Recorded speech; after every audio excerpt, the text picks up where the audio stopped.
All right, we're here at a lake right now. Well, I guess you can tell. Stupid! We're at a lake in New Hampshire that happens to have largemouth bass, smallmouth bass. It's the middle of summer, and there should be some big bass in here because I think those are stocked, or maybe they're natural. I don't know. But I'm going to show you guys the easiest way to catch bass, literally anywhere in North America. Anywhere in North America, this will work. I'm going to teach you guys the way of the wacky rig. Yeah, we're going to just kind of cast a shoreline with a wacky rig and show you how effective and simple it is to catch bass at really any body of water that has bass. All right, here we go. This kayak is not special. It's nothing fancy. It's the kayak that came with like the rental house that we have here right now. It's like an Airbnb situation. You can see it's right here. I'll kind of describe the features of this lake. So there's an island right here that I'm looking straight out at behind that swimming platform.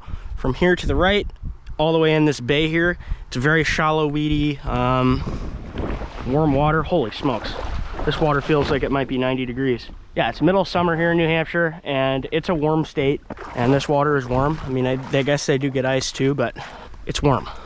This is the stuff right here. 5-inch Yamasenko and Yum Dingers. That's all you need. I have 2 packs of hooks in here that you'd use for wacky rigging. They are called finesse wide gap hooks. They just have a really, really wide distance between the shank and the point of the hook. I'm going to put on like, I don't know, like a 3-4 foot section of fluoro leader. This rod is a Shimano Convergence. It's a travel rod. It's like a 4-piece, 5-piece, I don't even remember. Little President with 15-pound Suffix A32, which that's really all you need. As the great Aaron Weeb once said, you can do anything with 10-pound Power Pro. Very true. You can really do anything with braid. Besides marlin and channel cats is what Manny Milas objected to that and said, what about marlin and channel cats? And Aaron goes, marlin and channel cats are out. Which, you know, that felt kind of mean. Like, you didn't have to shut them down like that. I think that you could do it. All right, these are the hooks I've got. These are 1/0. It's all wet, but it's 1/0 Gamakatsu finesse wide gap. You can see the gap on these hooks is really wide and they look kind of goofy. The reason for that is because they're made for wacky rigging. Here's another pack of them. This is Eagle Claw, so I don't necessarily prefer I'd prefer Gamakatsu to Eagle Claw, just because Gamakatsu really does have sticky sharp hooks, and I like the strength and everything. Obviously, there's higher end hooks even than Gamakatsu. You know, you could get like a BKK. Those are crazy expensive though. So this is a relatively inexpensive setup. Rod I think was $70, and the reel was how much is a President? 60 or 70 bucks. So what I've done here so far is I've just tied a uni knot. This is what, 12-pound fluoro. 12-pound fluoro to 15-pound braid. In theory, the fluoro should break first, so you don't have to retie your fluoro knots. Just doing an improved clinch knot with this 12-pound fluoro. Ooh, there's a fish right there. I'm losing my paddle. The wheels are coming off already. Everything's going to crap, and I really did drop my paddle. I have to bring that back to me here. Now, a valuable thing I have for this lake is mapping. I do have mapping for this lake just because I own Navionics on my phone. And it's not 100% accurate, obviously, but it does give you a general lay of the land. Yesterday, biggest fish I caught was close to a 4-pounder. And I'm just gonna go right back. According to Navionics, shallow weedy bay, there's a bit of a drop here, and over here in this area of this bigger water, there's a 20-foot deep hole. So yeah, I mean, all I did to find my spot yesterday is look for a place with the tightest brake lines where there's the steepest drop off. Here's what I've got. This is a 1/0 hook with a Senko that I've hooked through the middle, and it's just sitting there. And I have it so it's sitting pretty even. All I'm gonna do with this is cast it out, close my bail right away. Sometimes I'll let it sink a bit. I'm gonna have pretty tight drag for this, and I'm just gonna let that bait sink. It's still sinking, and I'm gonna reel up to see if there's anything there. I'm gonna, nope, nothing yet. So yeah, all this bait does is it sinks down, and when you hit it, it kind of just twitches. So I'm just twitching this. The cadence that I do when I'm using a wacky rig is usually 3, so I'll just go twitch, twitch, twitch, and then let it fall. There's kind of no real wrong answers when you are fishing a wacky rig, because it's just such an effective way to catch fish. So far, I'm down 2 Senkos and I haven't caught a fish yet, and I feel like I don't know what I'm doing. Maybe I just suck. You may be cooked, fellas.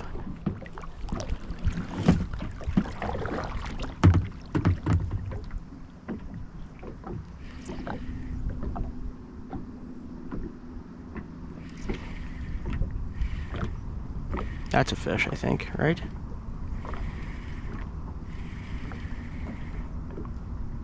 Yeah, it is. Got him.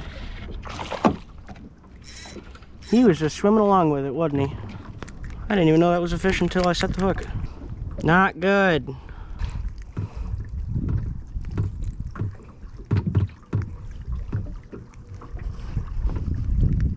There we go.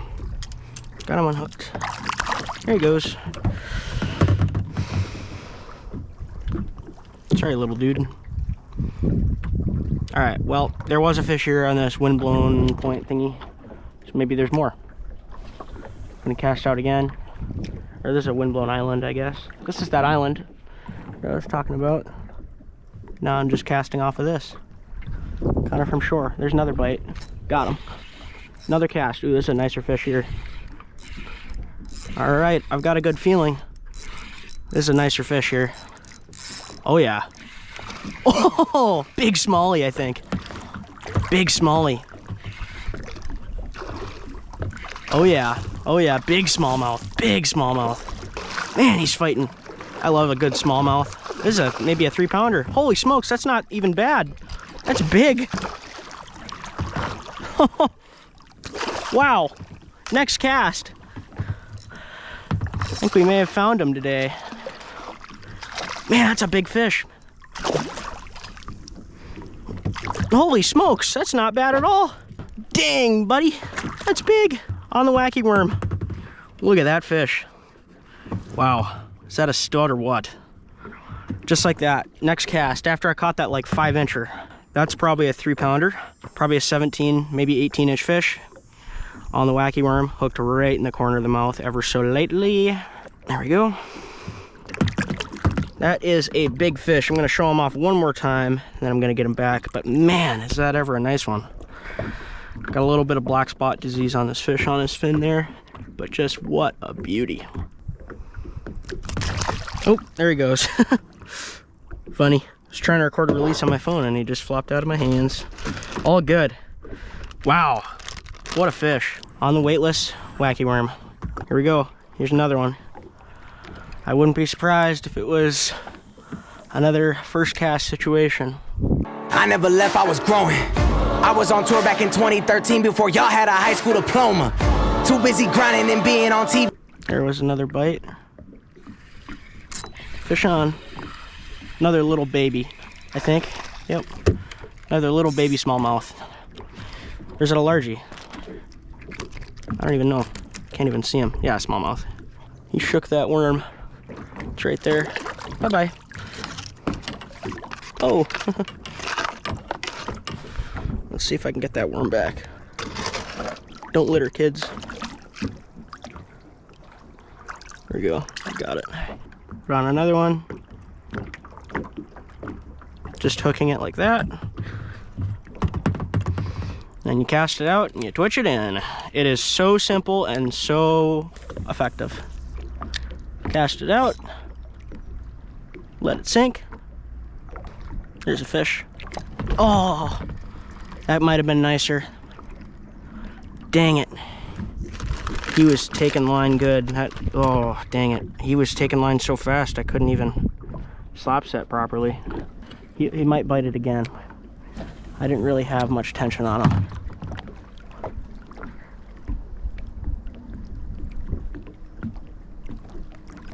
Come here, eat me. There he is, got him.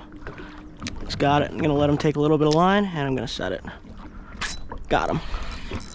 This is another nice fish here. That could be the same one I just had. Oh, he'd come off. Oh my God! You're an idiot, dude. That was a 10-pounder. What were you doing? That was a 10-pounder. You should have grabbed him. You're... Dang it. Shoot, what happened? Oh, that felt nice. Dang it. Hate it when that happens. It's okay. We'll get another one. I believe. This is such shallow water. The fish in here are so dumb. I wonder if there's one under there. Yep, there was. He took it and he took my freaking worm. I can see him following it out. Little baby bass. I don't want to catch him. Cast it out, let it sink. And like, this is like one of the most common ways to catch bass, and a lot of people, you know, think it's boring or whatever. If you're having a hard day fishing, put this bait on. Would I rather catch fish on a jerkbait? Yeah, but these fish aren't eating jerkbaits. They're really not eating anything but this. So of course I'm gonna use this. Here's another one. There's just so many fish here. Oh yeah, dude. This one's a largemouth. Like, there's just so many fish here. It's about a 1 pounder here. Crushed the wacky worm. Nah, he's not a pound, he's like a half pound. Gonna get him unhooked right there. Beauty, little, you know, 3/4 pound. First largemouth of the day. There he goes. And I'm gonna get another plastic because he shook it. I will say this is a relatively expensive way to catch fish, because I've already run through a pack of Yamamotos and those are like $5.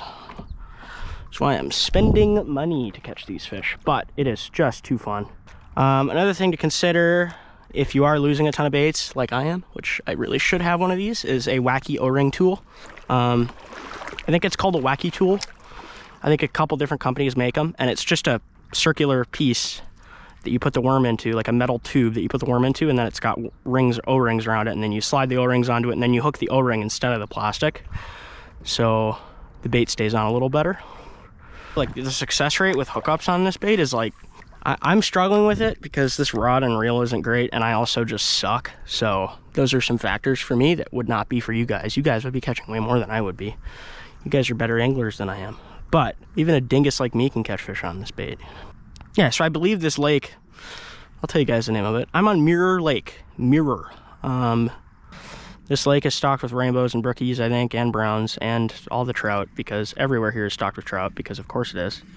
Video I just uploaded, check that out. Most common invasive fish that you wouldn't expect. Watch that video if you want to learn about invasive fish that are taking over, that are government subsidized, or that the government is, yeah, they're spreading invasive species. So that's pretty good. I can tell I'm getting less bites. I think what happened is I caught all the fish in that area, which you can't expect to catch a ton of big fish in one spot. I mean, obviously they're gonna move, and that's just to be expected. So move around.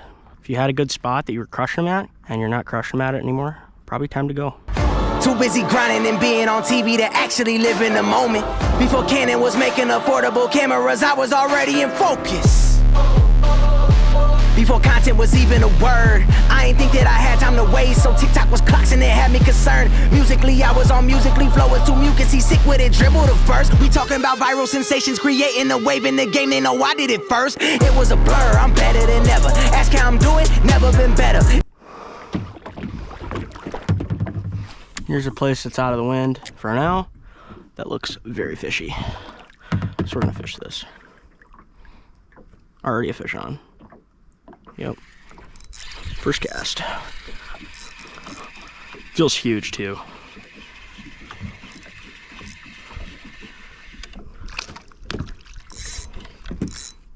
That's a runty fish. Wow, that is an unhealthy, sickly looking smallmouth. Holy smokes, that is an unhealthy looking fish. What the heck? Look at this little dude. I hope you find some food. Look at that. He's like a freaking Pool 2 freshwater drum. All right, hope you find some real food, man. Sorry. I wonder if fish like that are getting eaten by the big dogs. And that's another thing too, is there's such a thing as a spot on the spot. This is something I was talking about with my buddy Mule Outdoors. We were talking about how we have a spot on the Mississippi River. It's a backwater spot, and this backwater spot is a few miles long, and you know, most of the main river, the main river of the pool that we're on is, 30 miles long, 40 miles long or whatever. Big water. If you can cut out 80% of the water, you've already done a ton of the work. So say we know the fish are only in the backwaters. Boom. There's the whole main river is out of the picture, and now we can just focus on the backwaters. Now say that you notice, okay, there's not fish in this part of the backwaters, cut that out. And then you're just eliminating water until you find them. And if you keep fishing and keep looking, eventually you will find them and you will catch fish. It's just finding them that can be hard. And I think in the springtime, when people are catching a ton of walleyes, those spots are much more predictable. And then once you get into the summer, they could be shallow, they could be deep, they could be on main lake stuff, they could be in a weed bay, they could be, you know, you don't know where they're going to be because they're just moving constantly and they're not, you know, in one spot. And fishing gets hard, but if you keep and if you stay persistent, you'll find them, just like this. How was that for perfect? Please don't spit that, Senko. I want to keep it. Oh, perfect. Love that.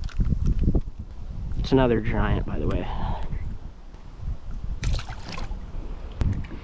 I haven't even fished the laydown part yet. That's what I'm excited for. That's where the big dogs could be too. There's another one.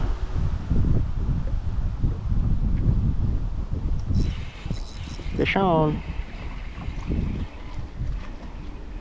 What do I got? Oh, it's a rock bass. That's kind of cool. New species. Rock bass, also known as a rock based. That guy is so based. Based and rock pilled. All right. Bye-bye. Rock bass are like if a green sunfish and a crappie had a baby. And a smallmouth was also involved somehow.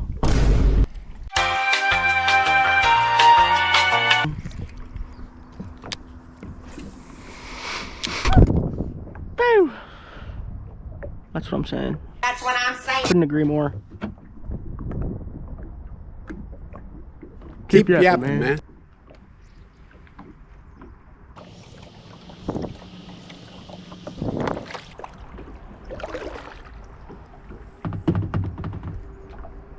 There's a fish. That's nicer. A little nicer. Whoa. Okay, I'm all wet now.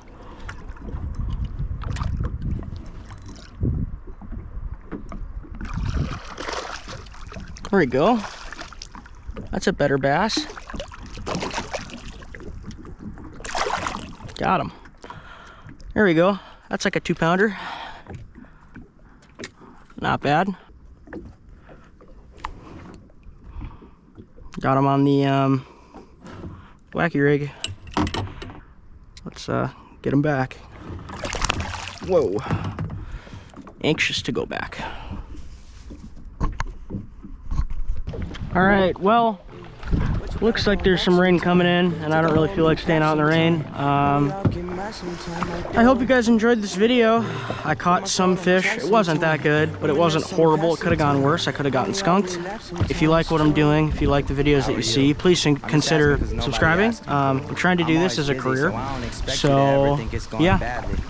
It'd be great if you subscribe to the channel. I'll see you guys in another video. Thanks for watching. Or leave me to never hit back. I look in the mirror and question and head off to therapy sessions to find me the answers. The common denominator in the mirror, it appears that I must be the cancer. All of this pressure that's measured by money and fame, the things I obtain.